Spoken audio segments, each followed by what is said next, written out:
Good morning, everyone, and thank you for joining us today for our webinar on risk assessment for nonprofit organizations. I am going to get started with our speaker in just a second. But before I do that, I'm going to talk a little bit about this program and about myself. My name is Maura Downs. I'm the Managing Director of Government Contracting Services here at the WBDC. I oversee the nonprofit capacity building program from the City of Chicago here at the Women's Business Development Center. This program was designed to help nonprofits coming out of COVID apply for grants from the government, and we are helping to build capacity of nonprofits. So we're looking at lots of different angles for nonprofits, like what is stopping them from getting government grants? Is it funding? Is it helping with technical assistance for applying for those grants? Things like that. So today we're talking about risk assessment, which is an important thing for any nonprofit to do. So today we have the WBDC's very own Bree O'Reilly. And she is our kind of jack of all trades here at the WBDC, who has been with us for 7 years and oversees all of our data and reporting and operations, and also makes sure that we are understanding the risks that are exist in our organization and how we mitigate those risks.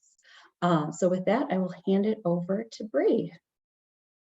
Thank you, Maura, and good morning, everyone. As Maura said, I'm Bree O'Reilly. I'm the Director of Data and Operations at WBDC.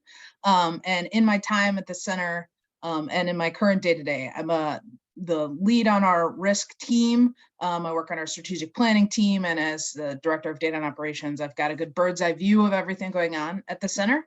And so I'm excited to share today some information about risk assessment for nonprofits, what it is, how you can do a risk assessment for your organization, some things to consider, and we'll use sort of the WBDC's experience as some examples as well. So start off with what is a risk assessment and why do I need it? So what is a risk assessment? This is basically taking a look at everything that your organization does and figuring out where there are risks. What are the potential hazards? What could happen if an incident occurs, whether that's a physical incident or something like a cyber breach. When you do risk assessment, you make judgments on the tolerability of a risk, and we'll go a little bit more into impact versus likelihood in a little bit. But thinking about, some risks you can't avoid, but maybe you can help make their impact smaller, and which ones are you able to tolerate as an organization. So that all goes into a risk assessment. When we talk about incidents, we're mostly talking about negative things, actions or activities that may negatively impact individuals, assets, and or the environment. And the environment can mean both your work environment and the environment as a whole. And risk can come in a lot of categories. So some categories that we consider at WBDC include operational risks. Things that, say a server crashes and you can't actually do your job for a while. How do you deal with that? Or something like a pandemic where you can't come to the office. What does that look like? Technological risks, again, with the, something like a server crashing, a cyber breach, the Wi-Fi goes out. How many of us use our actual phones anymore? We're on digital phones all the time. So can you even do your job when you don't have Wi-Fi? That's something that has come up in the past. Financial risks and relatedly legal risks. Are there things that can affect your bottom line and or, a fine in a way, a legal area that could affect you financially as well.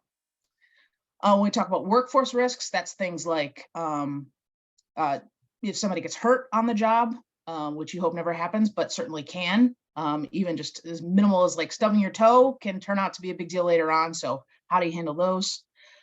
Regulatory risks, similar to legal risks, but things that aren't necessarily against the law, but against perhaps the regulations of your industry or of your funders. When you're working with the government, there are a lot of regulations that may not be, illegal, but are against the policies. And then reputational risks. If something happens at your organization and other people find out about it, how does that affect how people interact with your organization? So these are some examples of risk categories, and we'll get into more examples as we go through. So as you're doing your risk assessment, you want to identify potential risks. And we just talked about some of the definitions of what those could be. Some more details on that. So any issue that impacts an organization's ability to meet its goals and objectives, things like if it affects your business value, regulations we just talked about, essential services, can you get to the office? Can you deliver your promised goals? You know, maybe, again, we think back to, it's still top of mind, even though it feels so long ago, when we all went home for 2 weeks, the things we were doing in the first 2 weeks, and then the things we were doing 6 months later and 2 years later, we started with the very essentials, and then you kind of build on that. But what's that minimum thing you can do when something catastrophic happens? What are your priorities? You know, is there a certain type of thing that you do that you're going to stop doing? Is there a service that is sort of a value add that you're going to pull back for a while? Is it you only target certain hours of the day? Is it you only interact with a certain population? You know, whatever your organization is, it can be varied, but think about what are your priorities and how that relates to your essential services. We talked in the last slide about both tangible and intangible risks. So there's the things of a physical event happening versus your reputation, or loss of a major funder, what that can look like. If you know you have one primary funder, perhaps that's the government, and something happens to that funding stream, how does that affect your organization? And then you want to think about growth potential and future risks. So not just today, but where do you hope to be? And what is the risk to take on a new funder, a new contract? What does that look like to your business? Do you have the capacity to fulfill those new requests? If you're looking at going from an online service to a brick and mortar, what is the risk around that? And so planning for the future is part of a risk assessment as well. And what's important to remember is that every business has risks. So, you know, you may be doing your risk assessment, you come with this big laundry list and you're like, man, I'm in a risky business. What am I doing here? And that's not a bad thing. It's important to identify your potential areas of liability so that then you can figure out how to mitigate them. So every business has risks, and the important thing is to know about them so you can figure out how to handle them rather than being scared of them. All right, we're going to talk next about assessing and mitigating risks. And one more thing I wanted to add before we get into that is the why you need a risk assessment, which wasn't on this slide, but I think is particularly important to this group, is that having a risk assessment and some of the plans around it, we'll talk about a business continuity plan a little bit later on, that can actually help you get larger contracts, because it can show government organizations or corporate organizations, if you're going for them, that you've thought about it. And so, you know, if you have different insurances as part of your liability, if you do regular cybersecurity training, those types of documentation can be a plus when you're submitting those RFPs. So not just for you, for the health of your business, but also for those contracts. That's another reason why having a risk assessment is important. So as we continue with assessing and mitigating risk, now we've made the lists, and now let's figure out what we can do about them. So you start by, you've got all your risks in your different categories. Here's what could happen. Here's how it's going to affect us. And then you're going to think about the likelihood and the impact of each of those business risks. So what we did is we have an Excel, and every single one, we've got the risks on one row, and then across the top, we've got likelihood and impact, and each of them has low, medium, or high in a square. And then we're just looking at what is the likelihood and impact of each risk. So starting with likelihood, is it reasonable to expect this event to happen? And there can be a couple factors in that.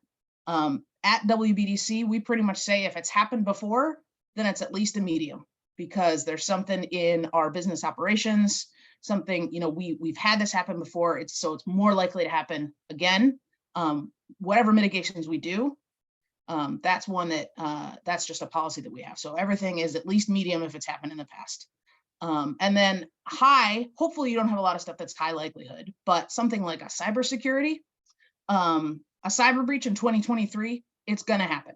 There's really no way to get around it. The severity of the breach can, you know, vary, But if it's not you, it's going to be one of your vendors you're working with.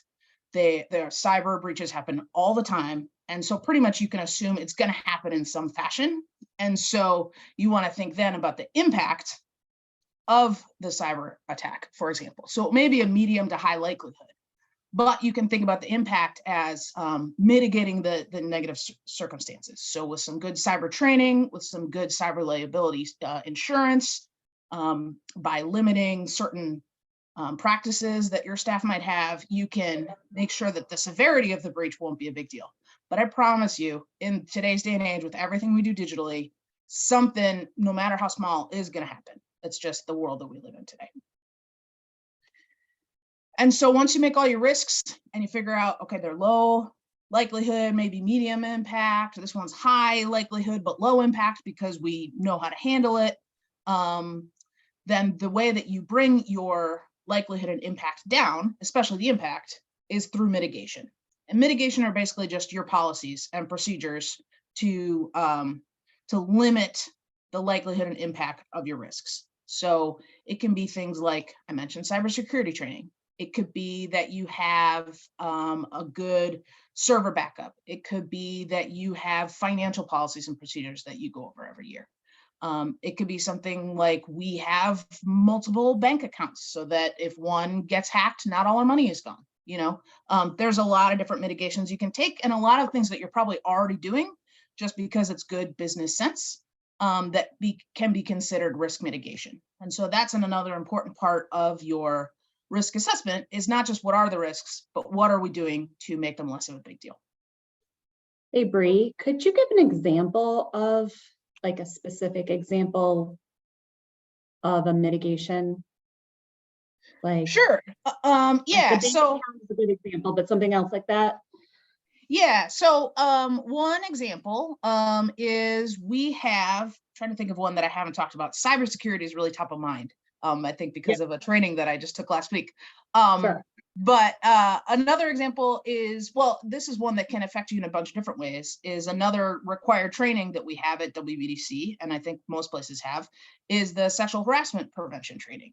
And so by making sure that staff takes that training every year, then you are, one, minimizing the likelihood that people will, commit sexual harassment, but also, even accidentally, right? Because that's one of the things you learn in prevention is sometimes it's not an obvious thing, right? So whether that applies to cyber as well, actually.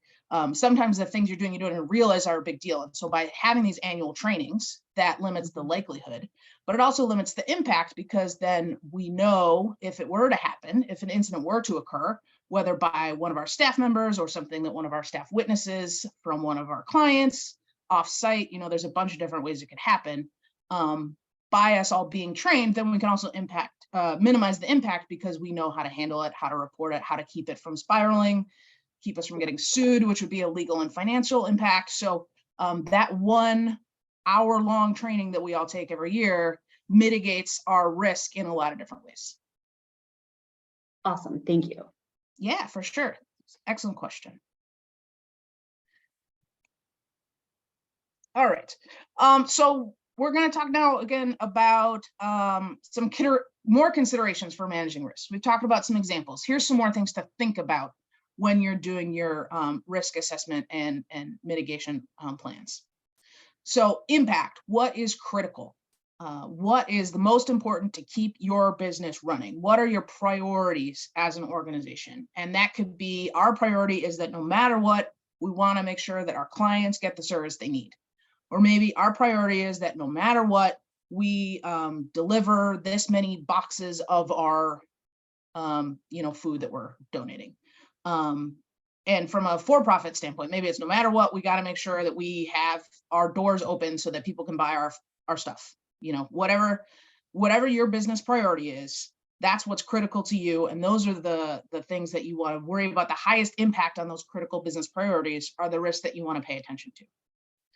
Another thing that is critical is your disaster recovery procedures. And so I've spoken a couple times about the example of a server crash, which is something that you probably don't think about. You might think about your individual computer crashing, though, because that happens. Your laptop will die. And so laptops aren't meant to last forever. It's just, again, kind of like cyber. It's just a fact. It's the world we live in. And so if your computer were to die, what is your ability to recover the information on that computer? Because it's pretty important. So what are your backup settings? Is your stuff backed up to the cloud? If it is backed up to the cloud, how often is it backed up? Is it your whole computer or just specific folders? So those are things to think about, so that all of your important information, which lives on our tech, how is that backed up and how often is it backed up?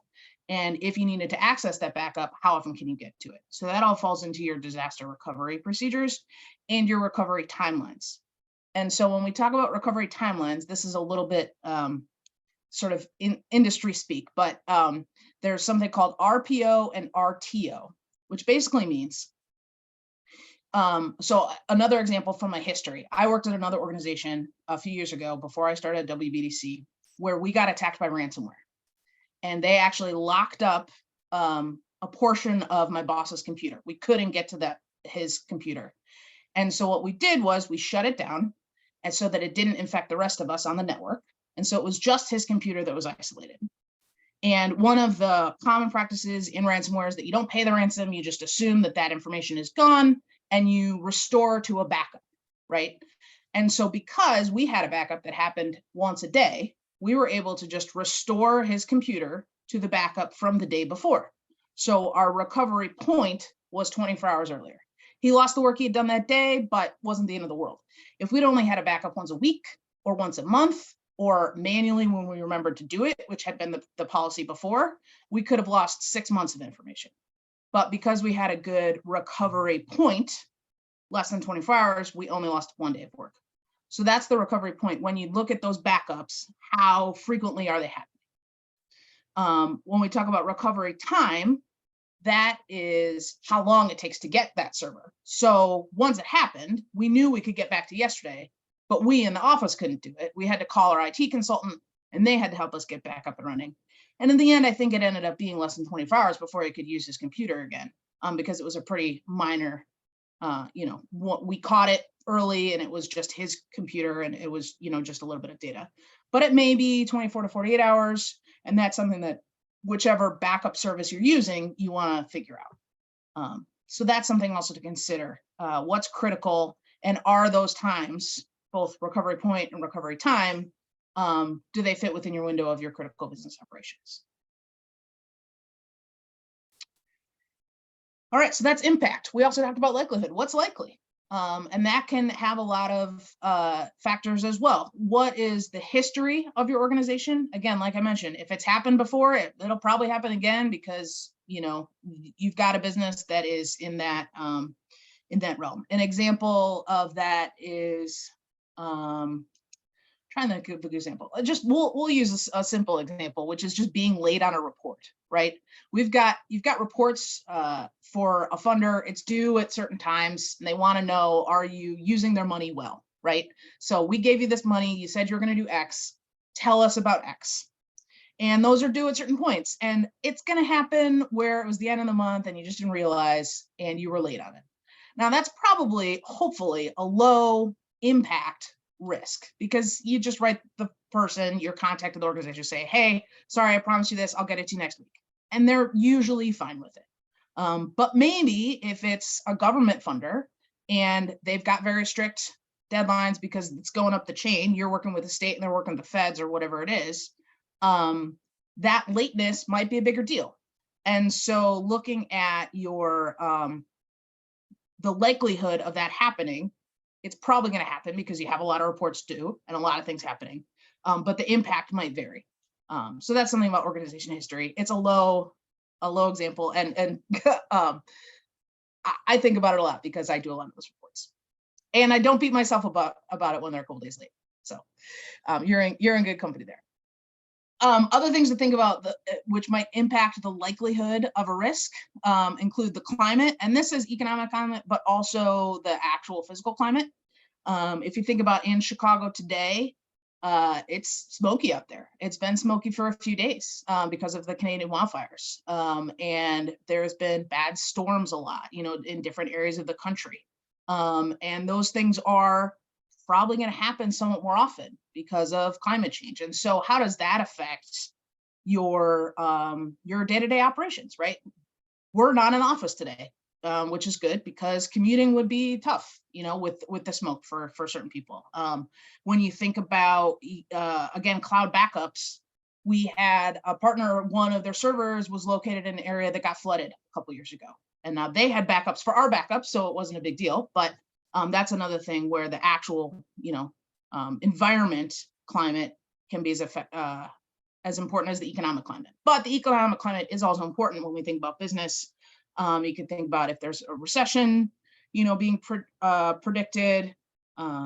Again, with the pandemic, the way that shut down a lot of businesses, and then more money coming in certain industries to try to rebound from that, that can all affect your risks and the likelihood of things happening.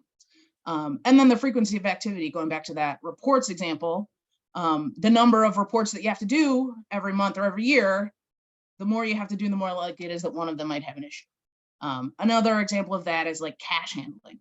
This used to be a bigger risk at WBDC because we would take cash. People could come to an event and they could pay their $10 when they walked in. Nowadays, almost nobody has cash. And so our cash handling risk is way, way lower just because it's not out there. But it's something that we used to consider to be a bigger deal.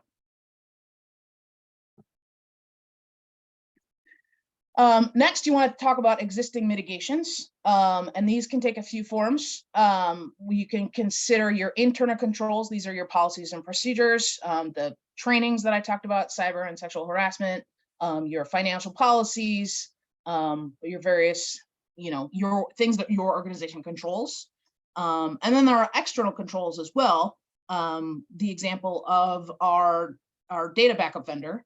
We can't control where their server is, but when we choose them, we can ask. And so we can look at, if you use a constant contact or a CRM or a third-party organization that has a lot of your information in it, there's a higher risk there because if they get breached, then that's your client's PII that could be affected. But a lot of those larger organizations have good controls in place, and so they're doing mitigation as well. So when choosing a new vendor, it's important to ask them questions about what their policies are, especially around cybersecurity in today's day and age. But whatever their particular industry is, you want to find out what their controls are as well. And for both internal and external, it comes down to documentation. If it's not written down, it might as well not be true. So make sure you've got, when you can, request copies of policies from vendors. Make sure that your staff, if not your whole staff, then key staff, knows where your internal controls are. Make sure you're updating them regularly. And that takes us to the last circle here, which is an annual review. So you want to make sure that whatever your policies are, you can go through it once, but if you go through it once and put it in a drawer and never look at it again, it's not as useful. And so what you want to do is an annual review of your risks and your current mitigations, see if anything's changed. One example of this is WBDC, our home office is in Chicago, but we have various satellite offices in the Chicagoland region and then also throughout the Midwest. And so part of our, one of our business continuity plans is what the evacuation plan is for each of those locations. So anytime we move to a new location, which has happened, our Minnesota office moved across the street pretty much. What is the evacuation plan at the new one, and do we have documentation of it so that if something were to happen, we would know. And so that's one example of just the annual review that you'll do. And maybe you don't do the whole list every year. At WBDC, we test certain areas every year, and then we do a full review every 3 years. So whatever your policies are, whatever makes sense for you, again, make sure it's documented and then, stick to it. And so one of the tests that we do once a year, is we test our backup folder. So we just pretend that our server is down and we work with our IT consultant to spin up a duplicate of our backup. And we say to staff like, hey, log on here and see if you can find this one file. And then we make sure that it's got a backup of that file and that everything is there. And we test a couple folders just to make sure the process is working. And we do that once a year so that if something were to happen, we know that the backup is there and available. Another example of an annual review that we don't do every year, but we do every 3 years is test our calling tree, which is we'll text people and we'll just say, when you get this text, email our HR person. We did that a few years ago. And it was interesting to see. She got a bunch of emails right away, and then some a few hours later, and a couple people never emailed. And it was like, did they not follow directions? Did we have their cell phone wrong? Right. And so it was, an important test, but something that was a little bit different in our day. So that's something that's quick and easy to do, but to make sure that your procedures work. And then the last part of your annual review is to review it with your stakeholders. And this can be your staff, it can be your board. It should definitely be your staff and board. But there may be things also that you want to make sure that your clients know, or your front-facing people, your public interactions. We had to, a few years ago, develop our privacy statement and put that on our website we take in a lot of data, and you putting out that statement of what we do with that data. And so that was something that we actually shared with everyone because it's a public statement. We don't share our whole risk assessment with everyone, but that's one area that we did want to share. So those are some considerations for managing risks. And I'm just going to pause for a second to see if there's any questions on any of these. Bree, I had a question. Sure. Because this program is really thinking about government funding, or government grants. And I know from our experience that a lot of government grants have kind of requirements that get buried kind of deep in the language of your grant agreement. And then it's things like where a grant agreement that's from the state or the city has a federal requirement, and you have to kind of reach really deep into the language to figure out what the requirement is. Can you speak to that at all? Yeah, absolutely. I would say, so that probably falls into, we'll just say in likelihood, right? Because we know that this happens. This is something that's happened in the past. And so a mitigation for that risk would be that when you get a new RFP, and certainly when you get a new funding agreement, that more than one person reads it.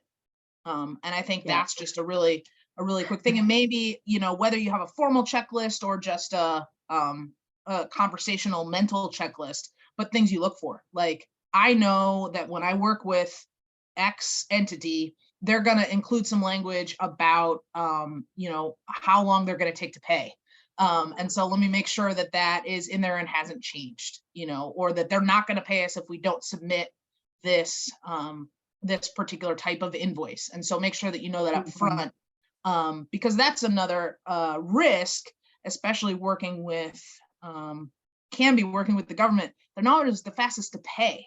And so when we talked before about financial, what is your ability to sort of cover if your invoices are late, right? And so that's something to think about too, when thinking about impact and likelihood based on your past interactions with these organizations, how they can, how you can cover that. Does that answer the question? Yes, thank you. For sure. All right. So let's talk about next steps. We've done our risk assessment. We've talked about the mitigation, and now what? One thing that we did at WBDC, which is a great idea, is create your plan, right? And this then can be the mitigation for a lot of your risks then, is that you have written procedures for business continuity and disaster recovery. And these two things kind of go hand in hand. And in fact, at WBDC, we combine them into one plan. And basically, I think about it as business continuity is the people and disaster recovery is the things. And so the risks that have to do with the health and well-being of your employees or your ability to actually do your job, that's business continuity. When you think about disaster recovery, it has to do with the data, the technology, your insurance to replace things. And so that's a little bit different. The business continuity is things like the evacuation plan. It's things like the trainings. It's things like having everybody's cell phones somewhere, right? Maybe not everybody has everybody's cell phones, but somebody at the organization should have it so that in an emergency you can contact everybody. And then disaster recovery, we talked about RTO and RPO earlier on, the backup strategies. Another example of backup strategy that I think some people are familiar with is if you have a Mac and if you've ever used Time Machine, that's another way to think about RTOs and RPOs. So the Time Machine takes a picture of your computer and it takes it like once an hour, but it doesn't actually save all of them. At the end of the day, it just saves the most recent one. And so during the day, you could back up to an hour, but a week from now, you're only going to be able to go back to that one point just because of how it saves them. And that's just due to space, right? So that's another thing to look at is it might be doing those backups regularly, but which ones do they actually save and for how long? And yeah, the disaster recovery and business continuity plan, there's some templates out there, which we would be happy to share. You can reach out to Maura or myself. My contact info will be at the end. And, ours is like 35 pages long or something, but a lot of it is, duplicating for different scenarios. What happens in the case of a fire? What happens in the case of somebody, a server going down? What happens in the case of somebody leaving the organization? What's your transition policy, right? So there's different things you can put in there and who to contact, who the key personnel are, who your vendors are for various things. And that all goes in the plan. And then once you've got it, you store it in the cloud, distribute some paper copies, and then it's there. And you can look at it annually or every couple of years, make sure it stays up to date. And then you've got mitigation for a lot of your risks. So that's one important next step. Another really important next step is training. And this, we've talked a little bit about some of these already, so I'll just go quickly. But, cybersecurity training is a big one in 2023. We have at WBC, we have an annual training and then some ongoing sort of micro trainings you can get points for. We have a leaderboard for who's got the best score, so it becomes a little bit of a competition of who's doing the best. So it can be fun, right? There are ways out there to make it not just boring. But it is important to do because phishing happens all day, every day, and spam filters, as annoying as they are when they don't catch something, or when they catch something you don't want them to, they also sometimes don't catch something they should. And so being able to identify things that make it into your inbox, it's important.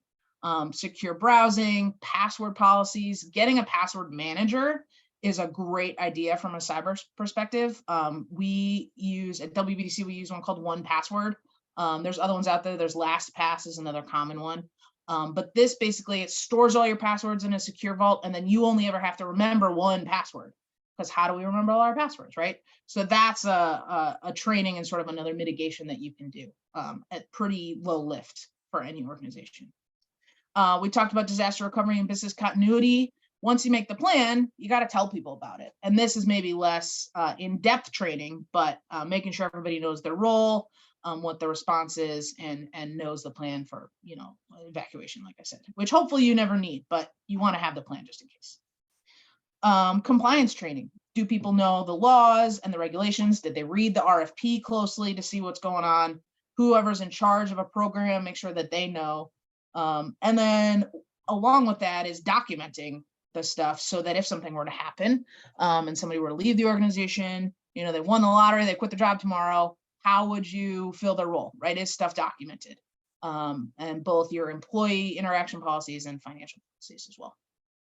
And then along the lines of compliances, again, like I just said, transition planning, whether that's by choice or not, people come and go, and how can your critical business functions continue? Bree, can I ask you a question? Absolutely.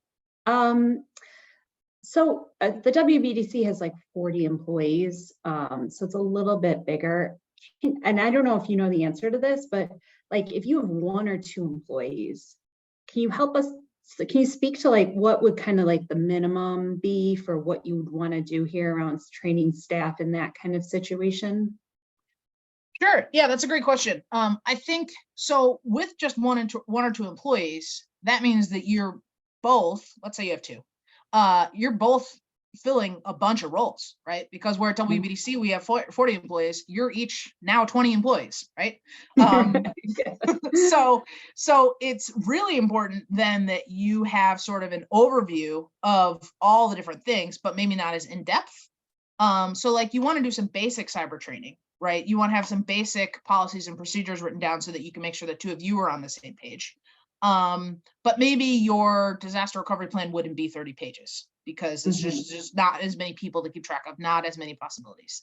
And then another thing is, chances are good, if there's just two of you, that you are using a lot of outside support, and whether that could be official consultants, or it's just, again, your constant contacts, your Salesforce, your the various portals. Certainly a password manager is going to be important there, because you're going to have a ton of stuff to keep track of. And so making sure then that you're knowledgeable about what's going on with all those partners that you're working with as well. And so I'd say that's also really important, is the cybersecurity of basic stuff, and then knowing what your partners are doing as well. And maybe not going as in depth, but having at least a surface idea of what all the risks are. But it is true that as your organization grows, you're going to have more risks. So your risk assessment will probably be shorter than like at an organization like ours.